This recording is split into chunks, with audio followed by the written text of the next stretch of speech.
కాకపోతే నాకు చెయ్యాలి అని ఒక చిన్న కోరిక ఈరోజు చాలా రోజుల తర్వాత నెరవేరింది. మనం చేసింది మొన్న బాంబేకి వెళ్ళి మనం మ్యారేజ్కి వెళ్తే అంబానీ గారి ఇంట్లో పెళ్ళికి వెళ్తే అందరూ కూడా మాట్లాడుతుంది 100% పోటీ చేసిన ప్రతి సీటు మీరు ఎలా గెలిచారు. భారతదేశపు రాజకీయ చరిత్రలో ఇప్పుడు దాకా జరగలేదు. ఇది ఒక కేస్ స్టడీ అయిపోయింది చాలామందికి. చాలా పటిష్టమైన ఉన్నతమైన పొలిటికల్ ఇన్స్టిట్యూషన్స్కి వీటన్నిటికీ ఒక స్టడీ మెటీరియల్ అయిపోయింది ఎలా సాధ్యపడింది అనేది. నేను ఇదే వేదిక పైన ఈరోజు ఒకప్పుడు ఈ వేదిక చాలా పెద్దగా అనిపించేది నాకు. మన సైజు పెరగటం వల్ల, పార్టీ సైజు పెరగటం వల్ల ఈరోజు ఈ వేదిక చాలా చిన్నది అయిపోయింది. ఇదివరకు ఇదే హాల్ చాలా పెద్దగా అనిపించేది. అంటే ఎక్కువ జనం ఉండేవాళ్ళు ఆ రోజున. యాక్చువల్గా కిటకిట్లు ఆడిపోయేది, చాలా పెద్దగా అనిపించింది. కానీ ఈరోజు తక్కువ మంది ఉన్నా కానీ ఇంత చిన్నగా ఉందంటే ఆఫీస్ అనిపించింది. అంటే నాకు అనిపించింది ఏంటంటే మనకు సాధించిన విజయం ఈ ఆఫీస్ కూడా సరిపోవట్లేదు. ఇది ప్రత్యేకంగా మనం సాధించిన విజయం చాలా గొప్ప విజయం. అది ఇదే మనం దెబ్బతిన్న మన పరాజయం కానీ, మనం తిన్న దెబ్బలు కానీ ఇంకెవరన్నా తగిలిండుంటే కనీసం ఒక పక్షం రోజులు కూడా నడిపేవారా అని అనిపిస్తుంది. మీరు చూశారు, ఒక రాష్ట్రానికి ముఖ్యమంత్రిగా చేసిన వ్యక్తి ఓడిపోగానే అసెంబ్లీలు కూడా లేకుండా వెళ్ళిపోయారు. ఓటమి అంత భయపడుతుంది మనిషిని. అలాంటిది మనకి ఇంత జనబలం ఉండి ఒక్క సీటు కూడా గెలుచుకోలేని పరిస్థితుల్లో ఏదో ఒకటి వస్తే ఆ వ్యక్తిని వాళ్ళు తీసుకెళ్ళిపోయి అలాంటి పార్టీకి 100% మనం స్ట్రైకింగ్ రేట్తో కొట్టడం చాలా చాలా అద్భుతమైన విషయం. 21 ఒకలా చూస్తే పెద్ద నెంబర్ కాకపోవచ్చు 175లో, కానీ 175 ఈ రోజున 164 గెలవడానికి మనం తీసుకున్న ఈ 21 ఒక వెన్నెముక అయిపోయింది ఈ కూటమి విజయానికి. ఇది మామూలు విజయం కాదు. ఈ బయట మనం సభల్లో ఎక్కువ మనం ఊదరగొట్టుకోలేం, కానీ ఒకసారి మనం సాధించిన విజయం కూడా చెప్పడం చాలా అవసరం. ఇది నా వ్యక్తిగతంగా నేను చాలా సందర్భాలు కొన్ని సినిమాల్లో ఏదైనా చేసినా కానీ, నేను పెద్ద మాట్లాడిన కానీ, ఇది ప్రజలకు సంబంధించిన విజయం కాబట్టి ఒక మార్పు కోరుకుంటే కోట్లాది మంది ప్రజల రోడ్ల మీదకి వస్తారు. మనం చూసాం ఎంత నలిగిపోయామో మనందరం. ఇందాక పెద్దలు మనోహర్ గారు చెప్తున్నట్టుగా రోడ్డు మీదకి రావాలంటే భయపడిన సంవత్సరాలు అవన్నీ. ఒక పోస్ట్ పెట్టాలంటే భయం అందరికీ. ఏదైనా ఒక అభిప్రాయం చెప్పాలంటే భయం. పచ్చి బూతులు తిట్టేయడం, ఇంట్లో చిన్నపిల్లల్ని పెద్దని చూడకుండా భయపెట్టేయడం, క్యారెక్టర్ అసాసినేషన్ కేసులు, సాక్షాత్తు ఒక పార్లమెంట్ సభ్యుడిని బంధించి మరీ తీసుకొచ్చి ఉన్నతాధికారుల చేత ఈ గుంటూరు ఈ సిఐడిదే ఆఫీస్లో ఆయన మీద పాశవికంగా ఆయన కొట్టించిన తీరు, 4 దశాబ్దాలు సుదీర్ఘమైన అనుభవం ఉన్న ముఖ్యమంత్రిని కూడా, ముఖ్యమంత్రిగా చేసిన వ్యక్తిని కూడా, ప్రస్తుతం ముఖ్యమంత్రిగా ఉన్న శ్రీ నారా చంద్రబాబు నాయుడు గారిని కూడా జైల్లో పెట్టి 53-54 రోజులు అలాంటి భయభ్రాంతులు చేసిన ప్రభుత్వం. రోడ్డు మీదకి ఒక నోరు తెరిచి మాట్లాడాలంటే భయం, అడ్డగోలు ఇసుక దోపిడీలు. ఇలాంటి నేపథ్యంలో 5 కోట్ల మంది ప్రజలకి వెన్నుదన్నుగా నిలబడింది జనసేన పార్టీ. రోడ్ల మీదకి రావాలంటే భయం వచ్చింది. ఈరోజు మనకి 100% ఎందుకు వచ్చింది అంటే 5 కోట్ల మంది ప్రజలకి గుండెల్లో ధైర్యం నూరిపోసాం. మనం దెబ్బలు తిన్నాం మనందరం.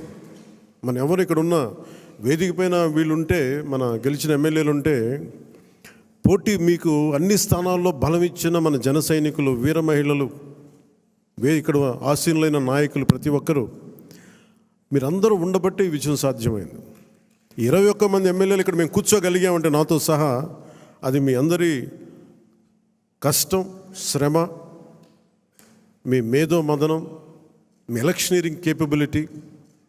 జన సైనికులు అసలు పోటీ చేయని చోట్ల, మనం పోటీ చేసిన చోట్ల జన సైనికులు చేశారు, వీర మహిళలు చేశారంటే అదొక మన కోసం చేశారు అనుకోవచ్చు. కానీ మన పోటీ చేయని చోట, మనం పోటీ చెయ్యని మిగతా 160 మన మిగతా అన్ని చోట్ల అసలు ఎలా నిలబడ్డారు కూటమికి, తెలుగుదేశానికి కానీ భారతీయ జనతా పార్టీ కంటే నాకు నిజంగా చాలా చాలా ఆనందం వేసింది. అలాంటి జన సైనికులకి, వీర మహిళలకి చేతులెత్తి మీ అందరికీ మనస్ఫూర్తిగా మీకు నమస్కరిస్తున్నాను. అంటే మీరు రాష్ట్రం కోసం తపన పడ్డారు, రాష్ట్ర బాగోగు కోసం తపన పడ్డారు. సో మీ అందరికీ చాలా చాలా మనస్ఫూర్తిగా నేను ఈ సందర్భంగా నేను మీకు ధన్యవాదాలు తెలుపుకుంటా ఉన్నాను. అలాగే మనం అడుగుతా ఉన్నారు, ఏమైనా ఆశించావా నువ్వు పదవులు, ఉప ముఖ్యమంత్రి అవుతామని ఆశించావా? నిజంగా చెప్పాలన్నా నిజంగా ఏమి ఆశించాల. మీరు చూశారు అసెంబ్లీలో కూడా మొట్టమొదటి నేను మాట్లాడినప్పుడు, ఎవరైతే మన దురదృష్టం ఏంటంటే మనందరం కూడా చరిత్రను ఎప్పుడు మర్చిపోతూ ఉంటాం.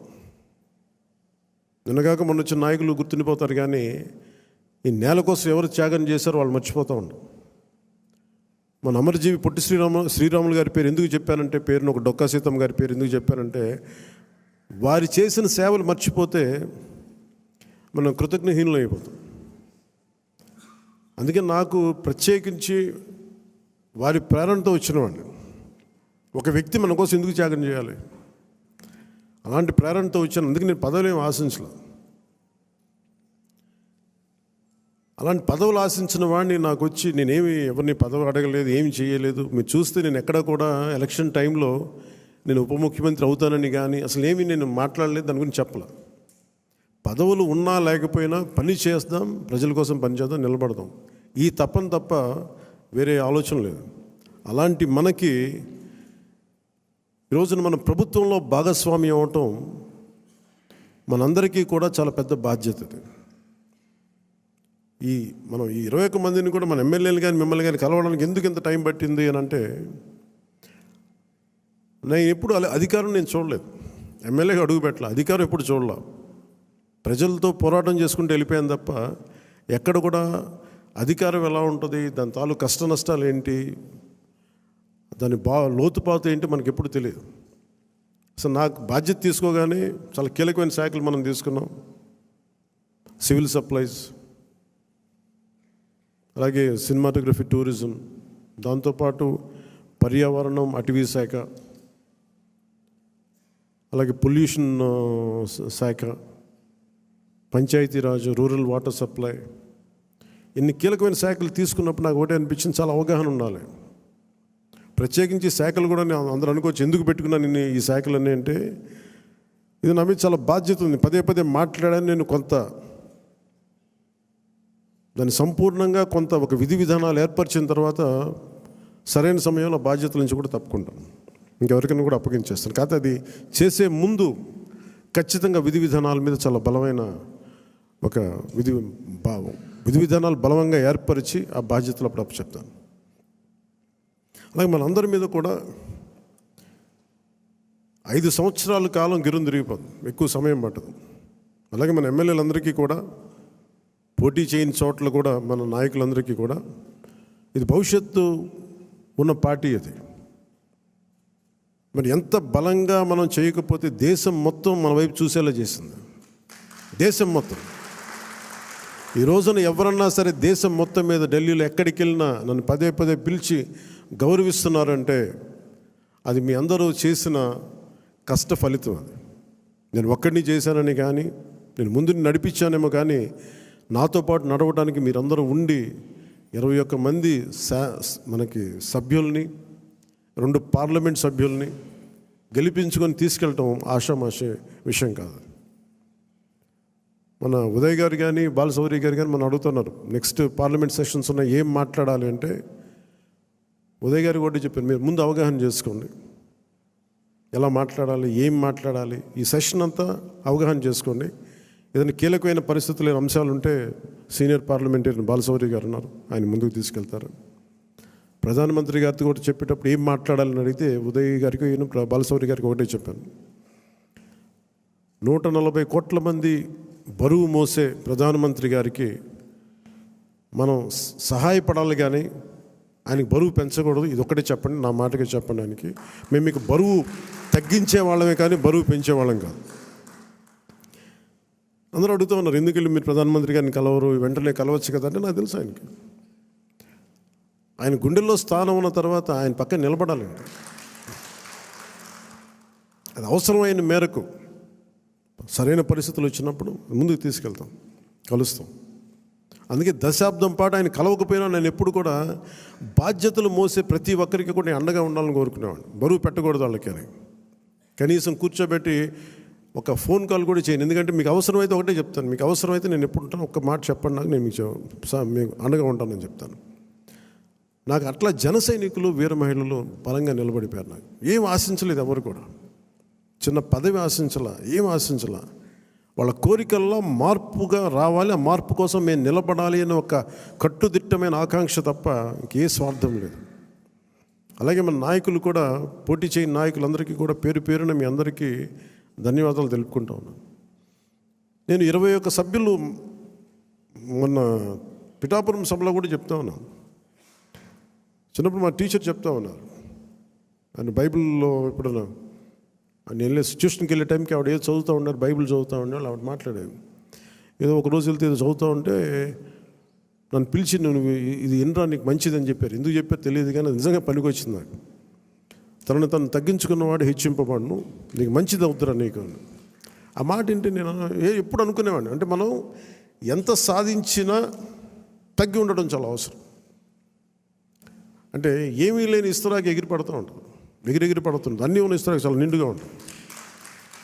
అలాగే ఎన్ని స్థానాలు అని కంటే కూడా ఎంత బలంగా చేసామనే దాని మీద అందరూ అన్నారు. ఆ రోజున తాడేపల్లిగూడెం సభ మన బొలిశెట్టి గారు రోజుగా ఉన్నప్పుడు అందరూ కూడా తాడేపల్లిగూడెం సభ చేద్దాం, మనం 24 స్థానాలకి పోటీ చేస్తాం అని చెప్పిన తర్వాత మొట్టమొదటి సభ కూటమికి ఎప్పుడు వచ్చే ఉధృతి లేదు. ఆ రోజున అందరూ చెప్తాను, నాకేం తేడా కనిపించలేదు, కానీ బట్ అందరికీ ఒకటే అనిపించింది, ఉధృతి లేదు, హుషారు లేదు, మీరు పాడు చేసిన నానా రకాలుగా మీ అందరికి అభిప్రాయాలు ఉన్నాయి. ఆ రోజు నేను దాన్ని తప్పని చెప్పట్లా. ఆ రోజు మనం ఊహించామా 24 అంటే కూడా 24 మళ్ళీ తగ్గి 21 అయిపోయింది.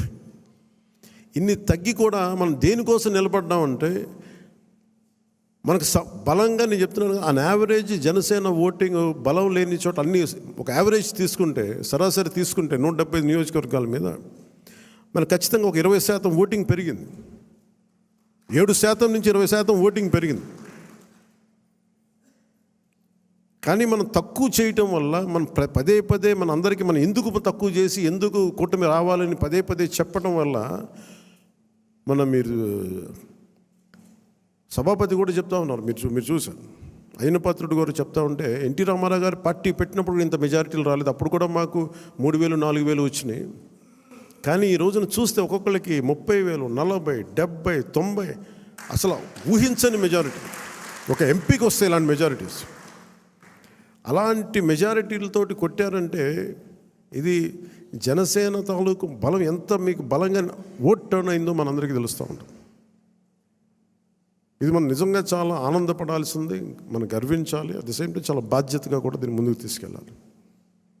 అలాగే ఇంకో నాకు మన నాయకులందరికీ కూడా నా విన్నపం, ఎవరిని కూడా వైసీపీ నాయకుల్ని కానీ ప్రత్యర్థి పార్టీకి సంబంధించిన ఎవరు కానీ వాళ్ళు మన శత్రువులు కాదు, వాళ్ళు ఇంక్లూడింగ్ వైసీపీ కూడా మనకు శత్రువులు కాదు, మన ప్రత్యర్థులే.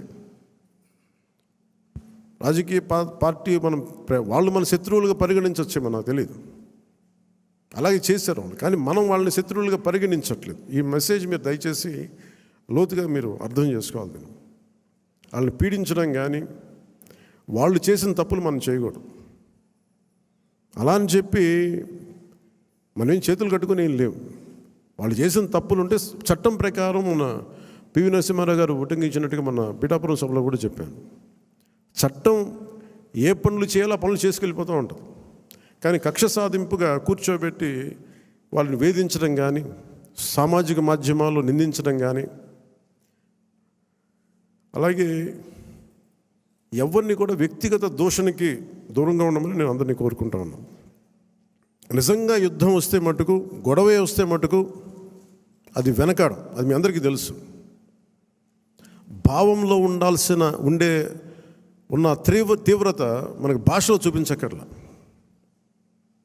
చాలా మర్యాదగా మాట్లాడదాం, అన్నీ చేద్దాం, కానీ మీరు అందుకిందాక మనోహర్ గారు చెప్తున్నప్పుడు కూడా సబ్జెక్ట్ అవగాహన ఉన్నప్పుడు, దానికి లాజిక్ అండ్ రేషనాలిటీ, దానికి రెటారిక్ యాడ్ అయినప్పుడు దాని తిరుగులేని ఆయుధం. దానికోసం తీవ్ర పదజాలం కానీ, పరుష పదాలు కానీ మనం వాడాల్సిన అవసరం లేదు. భవిష్యత్తులో అలాంటి సమస్యలే వస్తే ఎప్పుడు మనకి పోరాటానికి సిద్ధంగా ఉన్న పార్టీ అది. పదవులను కూడా పక్కన పెట్టి ముందుకెళ్తాం, అలాంటి బలంగా నిలబడగలం. ఈ ప్రజాస్వామ్యాన్ని ఇప్పుడు ఈరోజు నేను రివ్యూస్ చేస్తూ ఉంటే ప్రతి చోట ఎంత అడ్డగోలుగా డబ్బులు ఖర్చు పెట్టేశారో, దోచేశారంటే, పంచాయతీరాజ్ లెక్కలు చూస్తూ ఉంటే గుండె చెరువైపోతాం. 200 కోట్లు కనీసం పే చేయలేని పరిస్థితుల్లో ఒక 40 కోట్లు పే చేస్తే చాలా పెద్ద ప్రాజెక్టులు అయిపోతాయి. ఒకవైపు ఏమో ఋషికొండ లాంటి ప్యాలెస్కేమో 600 కోట్లు ఖర్చు పెడతారు. అది వాళ్ళ కోసం కట్టుకున్నారా, గెస్ట్ హౌస్లకి, అది వాళ్ళ కథ అది. కానీ ఎప్పుడు ఏది ఖర్చు పెట్టాలి, ఎంత ఖర్చు పెట్టాలి అనే విఘ్నత లేదో వీళ్ళందరికీ అనిపించింది. మన క్యాంప్ ఆఫీస్కి తీసుకెళ్ళి మీరు బడ్జెట్ ఇచ్చి మీరు ఎంతైనా ఖర్చు పెట్టుకోండి, మీ క్యాంప్ ఆఫీస్ రెడీ చేసుకోండి అంటే, నేను రూపాయి ఖర్చు పెట్టడం నాకు ఇష్టం లేదు అదనంగా ప్రభుత్వ ఖజానాకి.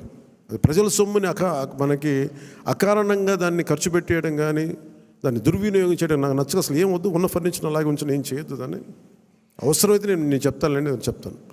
మోస్ట్ ఆఫ్ ద టైం వెళ్ళి నా ఫర్నిచర్ పట్టుకెళ్ళాను. ఉన్న ఫర్నిచర్ సరిపోతే పర్లేదు. రోడ్ల మీద కూర్చొని వచ్చాం, మనం వీధుల్లో కూర్చొని పోరాటాలు చేసాం. కూర్చొని చిన్నపాటి కుర్చీ ఉంటే చాలు, మళ్ళీ దానికి ఇంత సౌకర్యాలు అవసరం లేదు మాకని చెప్పాను. అలాగే ఇది మనందరం కూడా చాలా బాధ్యతగా తీసుకోవాలి. అలాగే మన ఎమ్మెల్యేలకు కానీ, మన పోటీ చేయని నియోజకవర్గాల్లో ఉన్న నాయకులందరికీ కానీ, పార్టీని పటిష్టం చేయడానికి మీరందరూ మీ నియోజకవర్గాల్లో అందుబాటులో ఉండండి. జనవాణి కార్యక్రమాన్ని మీరు నిర్వహించండి. అలాగే కేంద్ర కార్యాలయానికి కూడా నేను మన అందరికీ హరిప్రసాద్ గారి ద్వారా విన్నవించాను. ప్రతి ఒక్కరు కూడా కేంద్ర కార్యాలయంలో ఒకరోజు మీరు ఉండాలి. అది మీకు తెలియజేస్తాం. ఉంటే ఏమవుతుందని మీరు వచ్చి ఒకళ్ళు ఉన్నప్పుడు ప్రజలకి మనం మరింత చేరువవుతాం, వాళ్ళ కష్ట నష్టాలు తెలుసుకుంటాం. ప్రతి నాయకులకి చంద్రబాబు గారు కానీ మేము కానీ మేము అనుకుంది ఏంటంటే, ఎక్కడా కూడా అధికారాన్ని దుర్వినియోగం చేయకండి. మనం గెలిచాం కదా అని చెప్పేసి అధికారుల్ని ఇబ్బంది పెట్టే పదజాలంగానే అవన్నీ వాడకండి. కరెక్షన్ చేయాలంటే ఈ పదాలు వాడకుండా కూడా కరెక్ట్ చేయొచ్చు. అలాగే ఇంకొకటి కీలకమైంది ఏంటంటే, మన ఇంట్లో కుటుంబ సభ్యుల్ని దయచేసి ఇలాంటి కార్యక్రమాల్లో దయచేసి మీరు ముఖ్యంగా ప్రభుత్వానికి సంబంధించిన కార్యకలాపాలు దయచేసి మీ రివ్యూ మీటింగ్స్లో వాళ్ళని ముందుకు తీసుకెళ్ళకండి. ఎందుకంటే మనం వారసత్వపు రాజకీయాలు అనేది మన వ్యతిరేకం కాదు, కానీ జనం మీద రుద్దేయకూడదు. సహజంగా ఇంట్లో ఒక్కొక్కరికి కెపాసిటీ బిల్డింగ్, లీడర్షిప్ బిల్డింగ్ కూడా సహజంగా ఎదగనివ్వండి. ఆ అట్మాస్ఫియర్ ఉండాలి అని కోరుకుంటాం, ఇవ్వాలి. కానీ బలవంతంగా ప్రజల మీద రుద్దకండి. అలాగే రౌడీజం చాలామంది మనకి ఈ సందర్భంగా నాకు మన నాయకులందరికీ కూడా తెలియజేస్తాను, ముఖ్యంగా కొద్దిమందికి అది మీకు అర్థమవుతుంటుంది నేను ఎవరి గురించి మాట్లాడతాను. రౌడీజం దయచేసి మీరు నమ్మకండి. ముఖ్యంగా మన నాయకులు కొద్దిమంది చెప్తున్నాను, దయచేసి రౌడీజాన్ని నమ్మకండి. మెత్తగా ఉన్న నాయకుల మీద, ఏం మాట్లాడిన నాయకుల మీద మీరు వచ్చి మాట్లాడాలి కానీ తిట్టడాలు కానీ చేస్తే నాకు ఆ భయాలు లేవు. మీరు అది గుర్తుపెట్టుకోండి. వైసీపీ లాంటి ఒక గుండా పార్టీని ఎదుర్కొని వచ్చిన వాడిని మీరు నన్ను బెదిరించగలరా? మీరు ఆలోచించండి. కొంచెం లోతుగా మీరు అధ్యయనం చేయాలి దాన్ని. ఎందుకంటే మాట కావాల్సిన సంస్కారం కావాలి. ఇక్కడ మీరు కూర్చోబెట్టి బెదిరించేసి సామాజిక మాధ్యమంలో మన నాయకుల్ని మీరే తిడతా ఉంటే నేను మిమ్మల్ని వదులుకోవడానికి సిద్ధంగా ఉంటాను. గుర్తుపెట్టుకోండి. అది మీరు నాకు ఎంత లాయలిస్టులు వ్యక్తిగతంగా అయినప్పటికీ కూడా, మీరు నా కమిటెడ్ లాయలిస్టులు అయినప్పటికీ కూడా, ప్రజాస్వామ్యానికి విఘాతం కలిగించిన, రౌడిజం చేసిన నేను వదులుకోవడానికి సిద్ధంగా ఉంటాను. దయచేసి దీన్ని మీరు మంచి మనసుతో అర్థం చేసుకోండి. అది నేను మాట్లాడినప్పుడు ఎందుకు చాలా తీవ్రంగా ఉంటుంది, చాలా గట్టిగా మాట్లాడతాను. దయచేసి దీన్ని మీరు లోతుగా తీసుకొని, ముఖ్యంగా మహిళా నాయకురాలను ఎవరన్నా సరే సామాజిక మాధ్యమాల్లో కించపరిచిన ఒక మాట అన్నా అజయ్ గారికి కూడా చెప్తా ఉన్నాను ఈ సందర్భంగా, చాలా ఫర్మ్ యాక్షన్ తీసుకోండి సార్. నేను ఈరోజు అందరి ముందు చెప్తున్నాను, you have all the right. చాలా ఫర్మ్గా చెప్పండి. మన అందరినీ మనం సంస్కరించాలి అనుకున్నప్పుడు మనమే సంస్కారహీనంగా మాట్లాడితే ఎట్లా? అలాంటి వ్యక్తులని మీరు చాలా బలంగా మీ నిర్ణయం తీసుకోండి. మీ నిర్ణయం వెనక నేను ఉంటాను. అవకాశం ఇవ్వండి మారటానికి. తప్పదు అనుకున్నప్పుడు మీరు పార్టీలో నుంచి కూడా మీరు వెళ్ళిపోవాల్సి వస్తే వెళ్ళిపోనివ్వండి, ఇబ్బంది పడద్దు. ఎందుకంటే ఇది మనం చాలా కమిటెడ్గా ఇచ్చిన విజయం ప్రజలు. ఇది ఎప్పుడు ఓట్లు వేయని వాళ్ళు,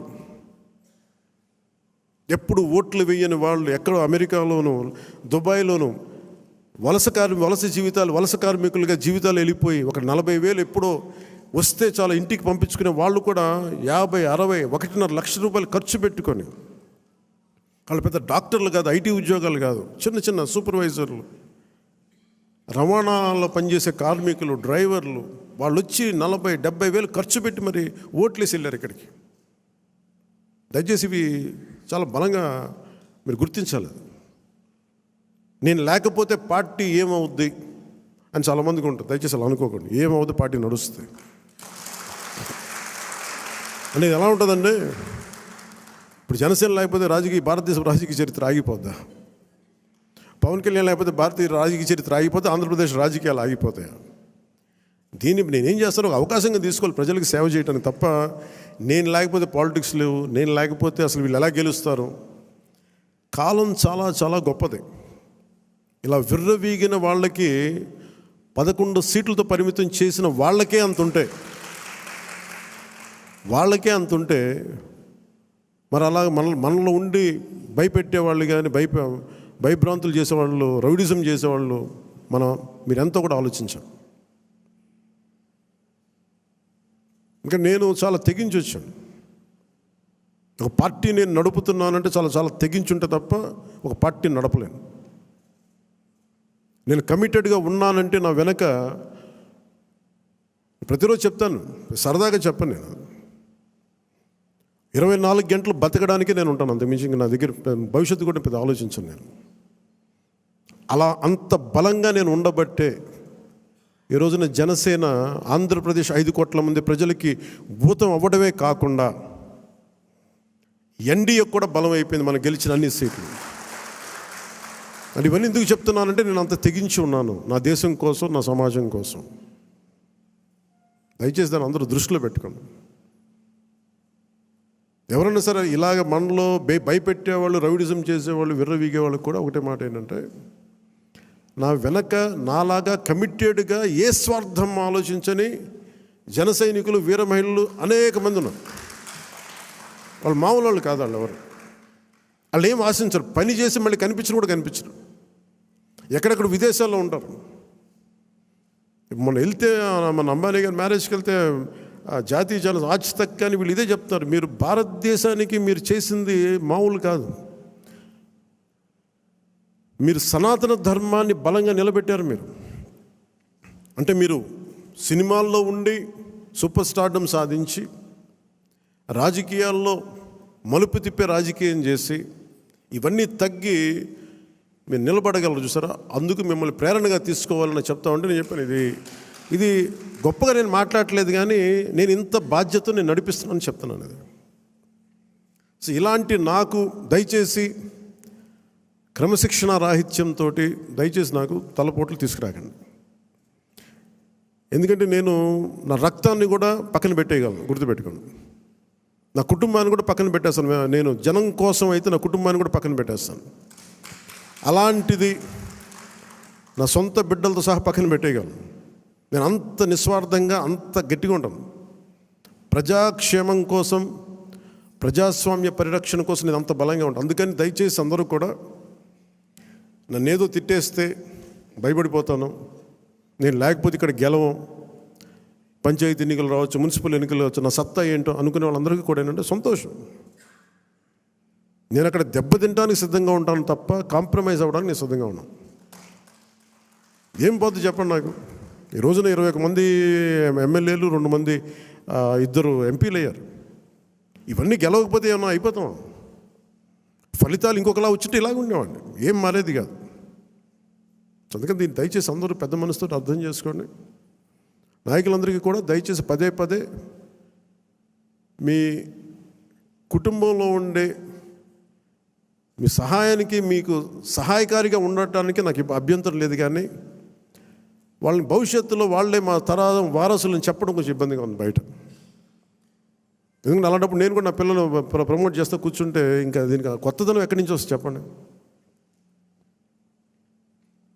ఇబ్బందిగా ఉంటుంది. అది సహజంగా మీ బిడ్డలు మీరు ఎదగాలని కోరుకుంటున్నారు. రాజకీయాలు వస్తే నాకేం ఇబ్బంది లేదు.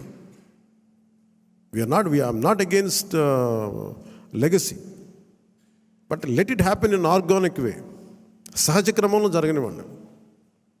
అందుకని ఇలాంటి ప్రతి చోట ఇవి కొన్ని వినిపిస్తూ ఉన్నాయి. ఇది అందరి ముందు చెప్తే ఇది అందరూ మనం ఒకసారి ఒక లోపలికి ఆత్మపరిశీలన చేసుకుని అందరూ సహజ క్రమంలో వస్తే నాకు ఇబ్బంది లేదు, కానీ దాన్ని దయచేసి ప్రజల మీద రుద్దకండి. అదొకటి నా విన్నపం అందరికీ. అలాగే మనం మనం ఏం మాట్లాడుతున్నాం, it is not Janasena victory. ఇది తెలుగుదేశం, భారతీయ జనతా పార్టీ, జనసేన కూటమి విజయం. అది ఎక్కడ కూడా మనం సాధించిన విజయం మనం ఏదో ముందు పెట్టాం. దయచేసి తెలుగుదేశం పార్టీ నాయకుల్ని కానీ, కార్యకర్తలని కానీ, భారతీయ జనతా పార్టీ నాయకుల్ని కానీ, కార్యకర్తలను కానీ దయచేసి ఎక్కడ కూడా మనం తోలనాడొద్దు, తక్కువ చేయొద్దు. ఒకళ్ళు చేసిన తప్పుకి, ఒకవేళ పొరపాటున తప్పులు జరిగితే భవిష్యత్తులో జరిగాయని చెప్పట్లేదు, కానీ భవిష్యత్తులో అలాంటి జరిగితే దానిని వ్యక్తికి కేంద్రీకరించండి అంతే. గబుక్కుని ఎవరో ఒక మాట అనేస్తారు, గబుక్కుని మన నాయకులు కూడా గబుక్కుని ఒకసారి ఒక మాట అంటితే అది జనసేన అన్నట్టు కదా, సదరు వ్యక్తి అన్నట్టుగా. అలాంటి విధి విధానాలు ఏమంటే మనందరం కూర్చొని ఇబ్బందిగా ఉంటే కూర్చొని ఒక నిర్ణయం తీసుకుంటాం తప్ప వ్యక్తిగతంగా మీరు ఎవరిని కూడా దయచేసి కించపరిచేలాగా ఇవన్నీ చేయకండి. ఎందుకంటే చాలా పని ఉంది మనకి. 200 కోట్లు తేలైపోతున్నాం ఈ రోజున. పంచాయతీల్లో డబ్బులు లేవు, బ్లీచింగ్ పౌడర్కి డబ్బులు లేవు. ఈ మధ్యనే వరల్డ్ బ్యాంక్ వాళ్ళతో మాట్లాడుతూ ఉంటే వాళ్ళు ఒకటే మాట్లాడుతాం, మీరు కమిటెడ్ లీడర్షిప్ మీరు ఇవ్వండి, మేము మీకు డబ్బులు ఇచ్చే బాధ్యత మేము తీసుకుంటాం, మీకు పెట్టుబడులు ఇచ్చే బాధ్యత మేము చాలామంది చెప్తాం. గత ప్రభుత్వంలో మాకు ఆ నమ్మకం రాలేదు. మీరు చాలా కమిటెడ్గా ఉన్నారని మాకు అర్థమవుతూ ఉంది. Asian infrastructure industrial development bank కానీ, వరల్డ్ బ్యాంక్ కానీ వీళ్ళందరితో మాట్లాడుతూ ఉంటే నా సైడ్ నుంచే పెద్ద పరిపాలన అనుభవం లేనివాడిని. అందుకనే చంద్రబాబు గారి అనుభవం చాలా అవసరం రాష్ట్రానికి. నేను మొదటి నుంచి అదే చెప్తున్నాను, ఇప్పుడు అదే చెప్తున్నాను. ఎందుకంటే 4 దశాబ్దాల సుదీర్ఘ అనుభవం, పరిపాలన అనుభవం ఈ రాష్ట్రానికి చాలా కీలకం. సో అలాంటి పరిపాలనా దక్షత ఉన్న వ్యక్తికి నాతో సహా అందరం చేదోడు వాదోడుగా ఉండాలి. ఈ కూటమి ప్రజలకి సుస్థిరత ఇచ్చి ప్రజలు తమ స్వశక్తి మీద నిలబడే వరకు ఈ కూటమి మనస్ఫూర్తిగా ఉండాలని కోరుకున్నాం. దీన్ని ఈ సందర్భంగా మీ అందరికీ తెలియజేసుకుంటున్నాను. సో మీ అందరికీ కూడా పేరు పేరున ఈ సమావేశానికి ఇచ్చేసినందుకు మీ అందరికీ ధన్యవాదాలు తెలుపుకుంటూ, అలాగే SKCB orphanage home, Shine orphanage home నుంచి వచ్చిన SKCB orphanage home Swarnalatha, Pushpalatha గారికి, షైన్ ఆర్ఫనేజ్ హోమ్ సంధ్యారాణి గారికి, జి సంధ్యారాణి గారికి, ఎన్ సంధ్యారాణి గారికి మనస్ఫూర్తిగా మీ అందరికీ నా హృదయపూర్వక నమస్కారాలు. అంటే మిమ్మల్ని ఏదో నాకు నేను ఎప్పుడు ఏం అడిగానంటే, ఈ డబ్బులు వేస్ట్ అయిపోతూ ఉంటే నేను పూలు తెస్తూ ఉంటారు, అలాగే విగ్రహాలు ఒకటి తేవడం, ఇవి కూడా దయచేసి నేను దాన్ని డిస్కరేజ్ చేస్తూ ఉంటాను. ఈరోజు కాయగూరలు ఎందుకు చెప్పండి, కనీసం మనకి ఇచ్చేది ఏదైనా ఉంటే కనీసం కొద్దిమంది పిల్లలకి ఒక పూట తిండి అవుద్ది. మీరు కూడా ఏదైనా ఇవ్వాలనుకుంటే నాకు కూడా ఇవ్వక్కర్లేదు, దయచేసి డైరెక్ట్గా ఆర్ఫనేజెస్కి ఇవ్వండి. నాకు ఒక మాట చెప్పండి చాలు.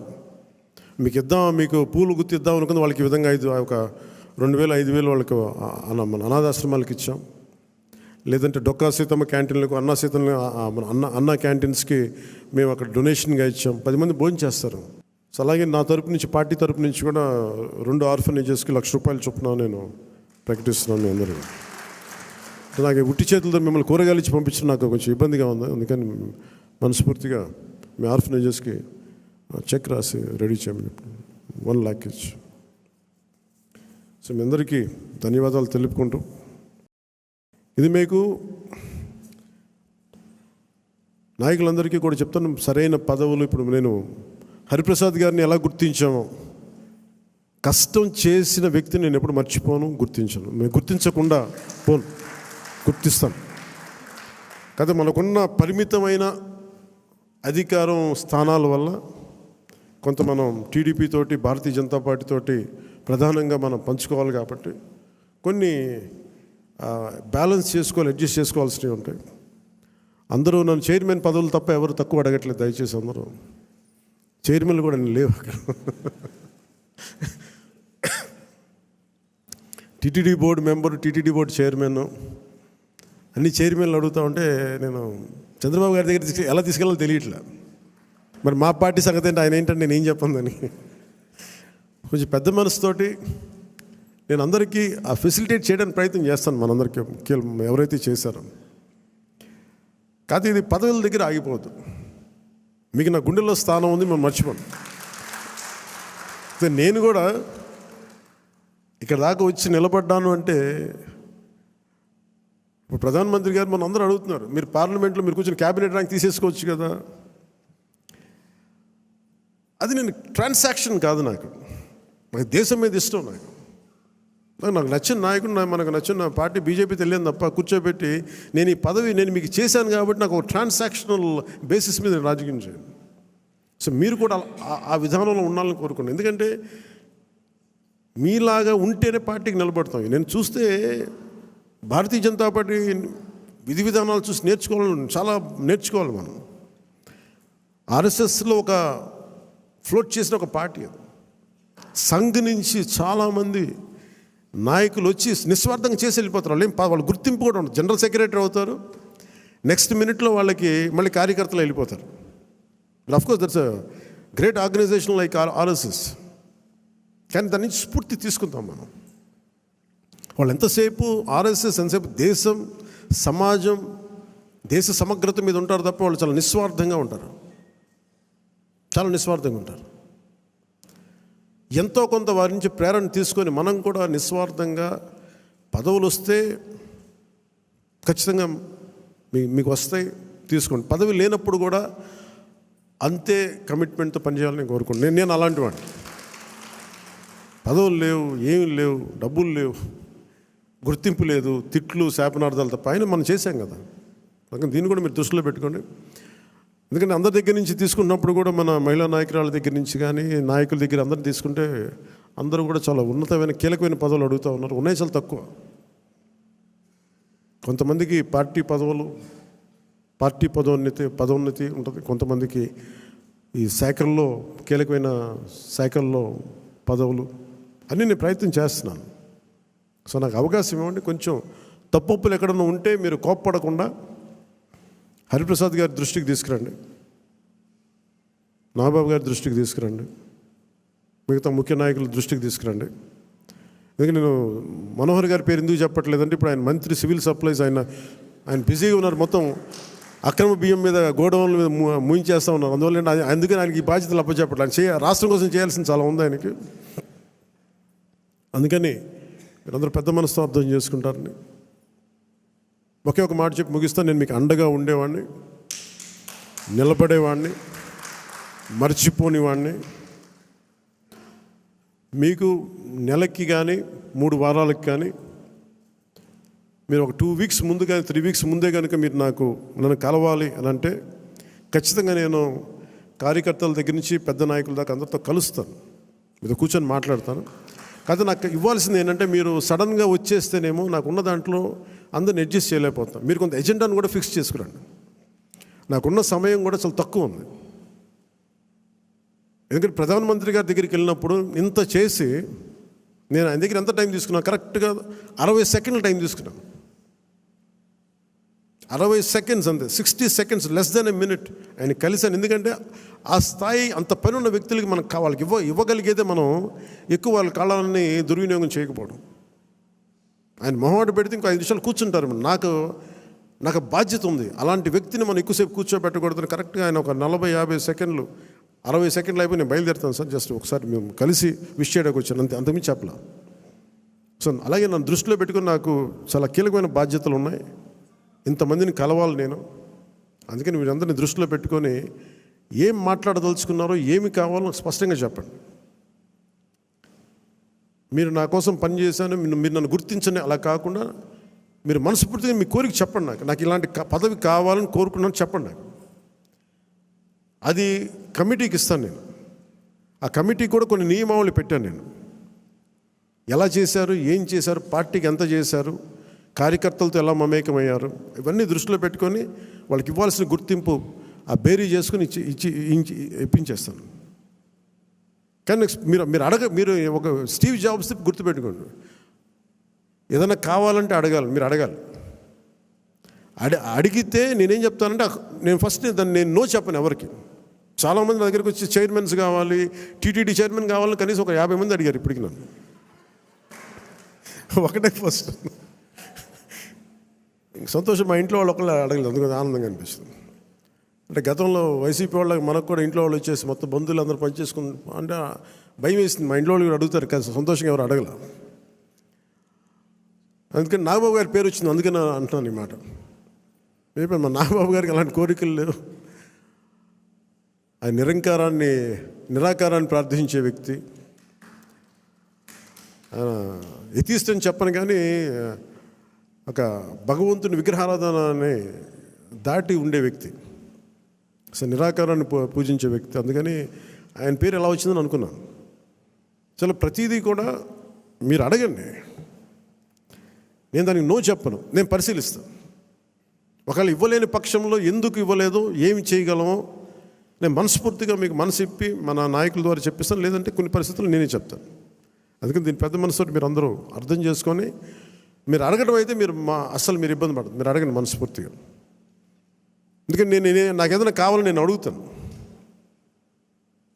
అది నేను ఎప్పుడు నా స్వార్థాన్ని నేను ఏమడగను, నాకు పదవి అడగను. కానీ నేనేమంటానంటే నాకు ప్రధానమంత్రి గారిని అడుగుతాను.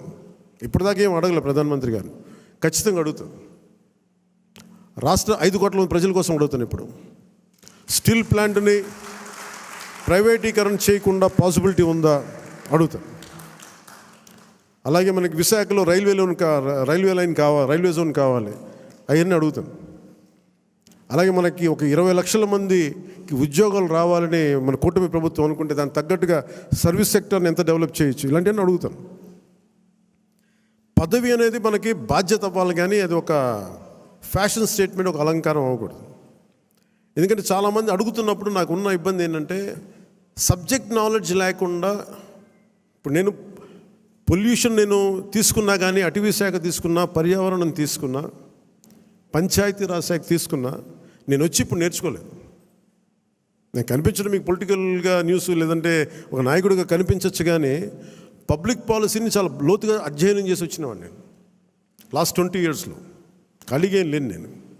సో అందుకు నాకు రివ్యూస్ నాకు తేలిగ్గా ఉంది. నేను అధికారంలో లేనప్పటికీ, పరిపాలన అనుభవం లేనప్పటికీ కూడా. అలాగే మీరు ఏదైనా అడిగేటప్పుడు కూడా మీ అనుభవంలోకి దగ్గరగా అడగండి. నాకు లేదు అంటే, నాకు భవిష్యత్తులో ఏదైనా కావాలంటే మీరు దానికి తగ్గట్టుగా సంసిద్ధం అవుతానంటే I'm open for it. So అందుకని దీని అందరూ పెద్ద మనసుతో మీరు అందరూ అర్థం చేసుకుంటారని చెప్పి మీ అందరికీ పేరున మీ అందరికీ ధన్యవాదాలు తెలుపుకుంటూ, ముఖ్యంగా ఈ కార్యక్రమాన్ని ప్రసారం చేస్తున్న మీడియా అధిపతులందరికీ, ముఖ్యంగా మేము 21 మంది మేము గెలవగలిగాం. జనసేన 5.5 కోట్ల మంది ప్రజలకి అండగా నిలబడింది, కూటమి విజయానికి వెన్నుదన్నులా నిలబడింది. అంటే మేము చేసిన ప్రతి కష్టాన్ని మీడియా అధిపతులు కానీ, సీనియర్ పాత్రికేయులు కానీ, ప్రతి యూట్యూబర్ కానీ మీదైనా యుద్ధం చేశారు. అది మేము మర్చిపోలేదు. సో మీకు మనస్ఫూర్తిగా నా హృదయపూర్వక ధన్యవాదాలు. ఇక్కడ మా దగ్గర ఛానల్ లేవు. మా దగ్గర నన్ను అందరూ అడిగేవాళ్ళు, ఛానల్ లేదు ఏం చేద్దామంటే, ప్రతి గొంతు మనకి ఛానల్ అవుతుంది, ప్రతి ఫేస్బుక్ మనకి ఛానల్ అవుతుంది, ప్రతి టీవీ మన ఛానల్ అవుద్ది. ప్రజల కోసం చేసినప్పుడు అన్ని ఛానల్స్ మన ఛానల్స్ అవుతాయి. అందుకనే నాకు ఇది మనది కాదు, ఇది వాళ్ళది అని నేను ఎప్పుడు అనుకోను. ఇంక్లూడింగ్ గత ప్రభుత్వం వాళ్ళ ముఖ్యమంత్రిగా చేసిన ఆయన ఛానల్ని కూడా నేను మనస్ఫూర్తిగా గౌరవిస్తాను. వాళ్ళు మనల్ని గుర్తించకపోవచ్చామే కానీ వాళ్ళకి ఆ గౌరవం సంపూర్ణంగా ఇస్తాం. సో మనస్ఫూర్తిగా మీ అందరికీ తెలియజేసుకుంటూ, కృతజ్ఞతలు తెలియజేసుకుంటూ, ముఖ్యంగా లా అండ్ ఆర్డర్కి సంబంధించి ఈ మధ్యన చాలా కీలకం అయిపోయింది. నేషనల్ మీడియా అడిగింది, మన కర్నూలులో జరిగిన సంఘటన, ఉమ్మడి కర్నూలు జిల్లాలో జరిగిన సంఘటన, ఒక చిన్నపాటి బిడ్డ మీద ఏం జరిగిందో అందరూ మైనర్ బాలు ఏం చేశారు మీకు అర్థమైంది. నన్ను స్పందించమన్నారు. ఏం మాట్లాడాలంటే, ఒక 18 ఏళ్ళు దాటిన యువతనైతే ఎలాంటి పనిష్మెంట్ అని ఇచ్చేయచ్చు. ప్రతిసారి ఇలాంటి దుర్ఘటనలు జరిగినప్పుడల్లా ఒక మనిషిని ఎన్కౌంటర్ చేస్తే సమస్య తీరిపోద్దా అనేది ఎప్పుడు నాకు సందేహం. మరి ఏం చెయ్యాలి అనేది కూడా అందరూ కూర్చొని చేయాలి. అందుకని మన వ్యవహార శైలి, ముఖ్యంగా రాజకీయ నాయకుల్లో చాలా మార్పు రావాలి. వీరి భాషా వ్యవహారాలు ఇష్టం వచ్చినట్టు తిట్టేసి, ఇష్టం వచ్చినట్టు బూతులు తిట్టేస్తే, నాయకుల్ని రౌడీల్ని పెంచి పోషిస్తే చిన్నపిల్లలకు కూడా అది ఆలవాలం అయిపోయింది. అందుకని లా అండ్ ఆర్డర్ విషయంలో మీరు చాలా టఫ్గా ఉండండి. మన ఎమ్మెల్యేలందరికీ చెప్తా ఉన్నాను, మన ఎంపీలందరికీ చెప్తున్నాను, చాలా చాలా బలంగా ఉండండి, అన్కాంప్రమైజింగ్ ఉండండి లా అండ్ ఆర్డర్ సంబంధించి. అలాగే విద్యా వ్యవస్థలో కూడా మనం నెక్స్ట్ మీటింగ్లో ఎప్పుడు కూర్చున్నప్పుడు దీనికి సమాజం కూడా మారాలి, కొంత బాధ్యత తీసుకోవాలి. ఈ సినిమాలు చూసో లేదంటే సామాజిక మాధ్యమాలకు ప్రతి ఒక్కరూ కూడా మన కుటుంబాల పట్ల మనం బాధ్యత తీసుకోవాలి. ఇదే నేను cabinet meeting, last cabinet meeting నేను వస్తూ ఉన్నప్పుడు ఒక తల్లి ఇక్కడ వచ్చి ఆగింది.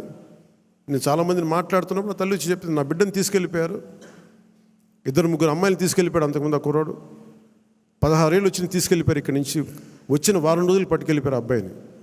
9 నెలలు అయిపోయింది, నేను ఎవరికి చెప్పుకోవాలో తెలియట్లేదు. కంప్లైంట్ ఇచ్చాం మాచవరంలో. అంటే మన కేకే గారిని పంపించి వెంటనే కన్సర్న్ పోలీసు అధికారితో మాట్లాడితే 9 నెలల్లో సాధించలేనిది 9 రోజుల్లో తీసుకురాగలి. ఇది ఎందుకు చెప్తున్నానంటే, విజయం అని కాదు, ఒక చిన్నపాటి అధికారం ఇంత చేయగలదు. అలాంటిది 3,000 మంది ఆడబిడ్డలు అదృశ్యం అయిపోయారు. వచ్చిన ఏ పరిస్థితుల్లో తిరిగి వచ్చారో మనకు తెలియదు, వాళ్ళు ఎంతమంది తిరిగి వచ్చారో తెలియదు.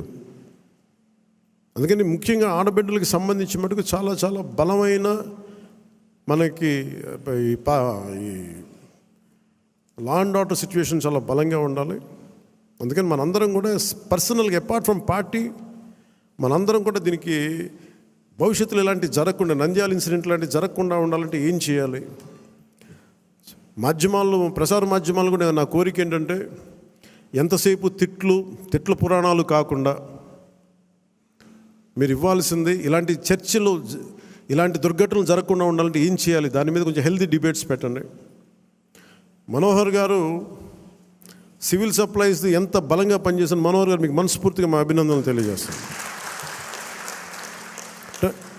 పొద్దున్న హైదరాబాద్లో కూడా మాట్లాడుతున్నారు, అధికార యంత్రాంగం అందరూ మీరు చాలా బాధ్యతగా ఉన్నారు, భయపడుతున్నారు ఏంటని అడిగితే, ఇట్లా సివిల్ సప్లైస్ ఇంత బలంగా ఉంది, పనిచేస్తాను.